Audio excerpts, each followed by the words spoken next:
Right, gentlemen, I have to say, one of the things that once we put out the posters, like, we want to see this meeting of minds, you know, the best from Deputy President column, the best from a Prime Minister's column.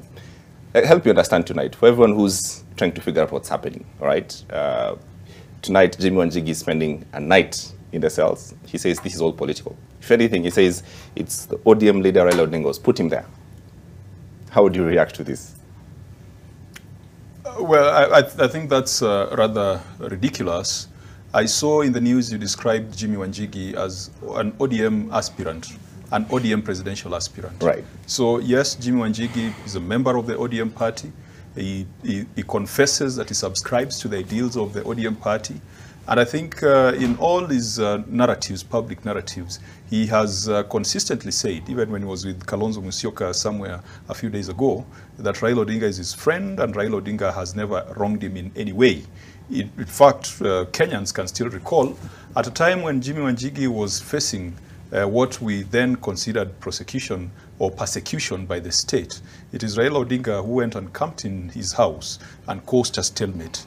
I do not want to, because it's a very live matter, yes, and we still don't have any information. Even you, the media, did not tell the nation why Jimi Wanjigi is being held. But there needs to be regard for the rule of law. We must get rid of this aspect where we are ruled by law rather than a rule of law.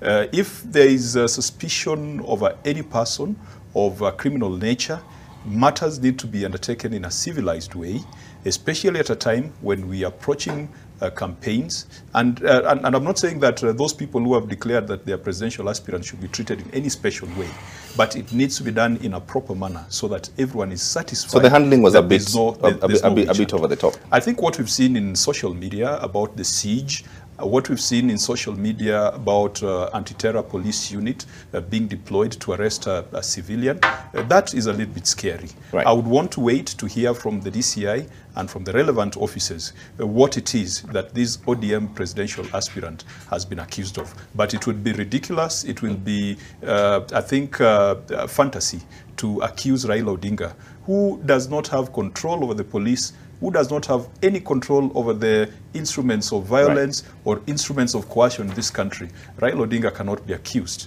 of persecuting Jimi Wanjigi. Right.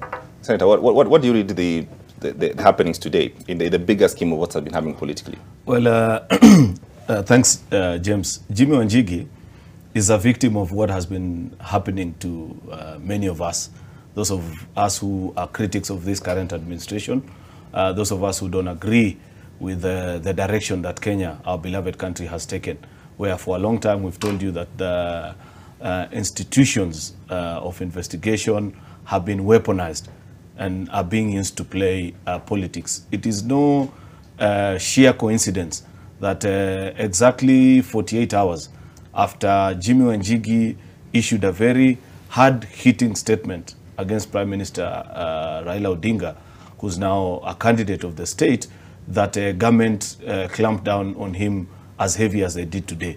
This is something that most of us have been accustomed to. You have seen many of those colleagues of mine who identify with us in our political camp have had to live by, where when you either criticize government, if you're a governor, the following day you have letters from EACC. If you're a member of parliament, you have DCI trailing you, and this kind of thing. So this was expected. Many of us actually saw it coming, because it is the politics of this country at this moment. It's quite unfortunate. It is shameful. It's retrogressive. It's barbaric. It's everything that you don't want to wish upon a 21st century constitutional democracy such as Kenya. But unfortunately, this is all being done at the behest and at the aiding of Raila Odinga. It is not just aimed at Jimmy alone. It is aimed at others who may perhaps want to challenge him or who don't agree, who want to come out. Many people actually speak to us, and not everyone has the conviction of thought and the place of mind to be able to come out and strongly speak out, as Jimmy is saying, that I don't believe this is a man who should be leading this country at this particular moment. Right. And when you do that, what has happened to Jimmy will happen to you. So you translate this to mean that everyone has said Raila Odinga is not the person to be the president, and he should not run for whatever reason, is being persecuted by state. It's being done at the behest of Raila Odinga. Exactly. And I believe he is actually at the center of all this. Because how do you explain that it is only at the moment when you speak out about the things that perhaps he has done or the things that he's doing? Jimmy spoke on Saturday at the meeting where Stephen Kalonzo Musyoka was meeting delegates from his community in his Yatta farm.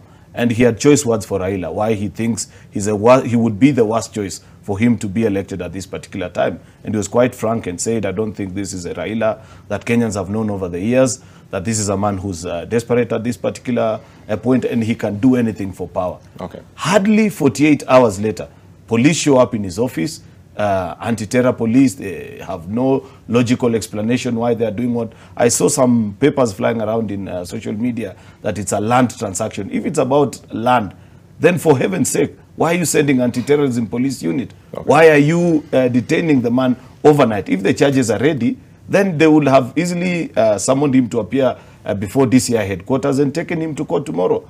But it has all the traits of political persecution. And I have told you, this is not just aimed at Jimmy. It is aimed at anybody who at this moment is contemplating supporting anyone other than the state project that is Raila Odinga.